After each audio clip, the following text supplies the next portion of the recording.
Stress, જેને આપણે pressure કહી શકીએ, જેને આપણે માથું દુખવું કહી શકીએ, જેને લીધે છે આપને કંઈ ગમતું ન હોય, આપણે ઘણું બધું કામ કરી લીધું હોય અથવા કામથી ભાગતા હોય અથવા જીવન ઉપર એવી સમસ્યા હાવી થઈ ગઈ હોય, ત્યારે આપણે કહેતા હોય કે ભાઈ જીવનમાં સ્ટ્રેસ છે. પરંતુ સ્ટ્રેસ છે જીવનની સૌથી બ્યુટીફુલ સ્થિતિ છે. લક્ઝરી આ દુનિયામાં કઈ વસ્તુને કહી શકાય? ઓફકોર્સ તમે કોઈ આ બહારી જગતની વાત કરો તો તમે કહી શકો લક્ઝરીસ વસ્તુ રાખવી, પાસે રાખવી, એને યુઝ ટુ ડેઇલી જીવનમાં લઈ આવી અને મેન્ટેન કરવી એક લક્ઝરી છે.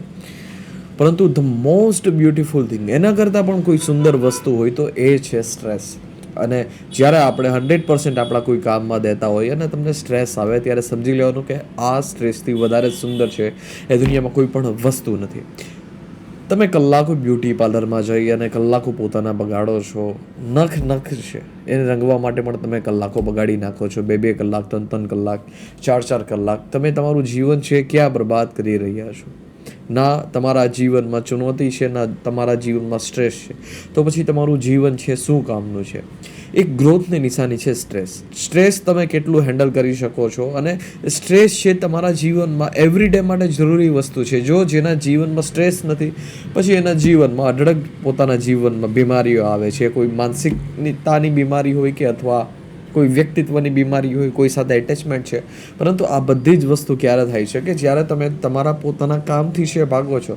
એક ગ્રોથની નિશાની છે સ્ટ્રેસ. સ્ટ્રેસને જીવનમાં તમે સ્વીકાર કરતા શીખો. જેટલા લોકો આ વસ્તુથી ભાગશે એ બધા જ લોકો છે એ ઉચ્ચતમ દરજ્જા સુધી નહીં પહોંચી શકે. કેમ કે સ્ટ્રેસ એક જ એવી વસ્તુ છે જે આપને જીવનમાં આગળ વધારી શકે છે. સ્ટ્રેસને તમે એ રીતે ના જો કે સ્ટ્રેસ જીવનમાં આવી ગયું તો બહુ મોટી વસ્તુ થઈ ગઈ, હવે કંઈ સમજાતું નથી.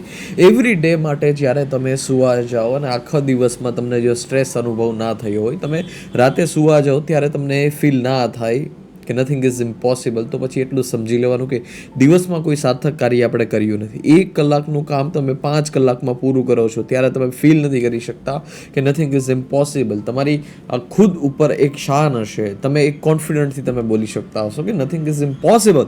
બટ એ વસ્તુ ત્યારે જ થશે કે જ્યારે 100% તમે પોતાની પૂરી ઈમાનદારીથી જે કાર્ય કરશો, તમે તમારા 100% દઈ અને જ્યારે તમે કામ કર્યું હશે, સ્ટ્રેસનો અનુભવ કર્યો હશે, તમારા મૂડ ઓફ હશે, તમને મજા નહીં આવતી હોય છતાં તમે કામ કર્યું હશે, તો તમે એ વસ્તુને ફીલ કરી શકશો કે નથિંગ ઇઝ ઇમ્પોસિબલ. પરંતુ જો તમે ફીલ નથી કરી શકતા તો સમજી લેવાનું કે સફળતા ઘણી બધી દૂર છે અને તમે તમારા કામમાં છે એ કાયરતા બતાવી રહ્યા છો.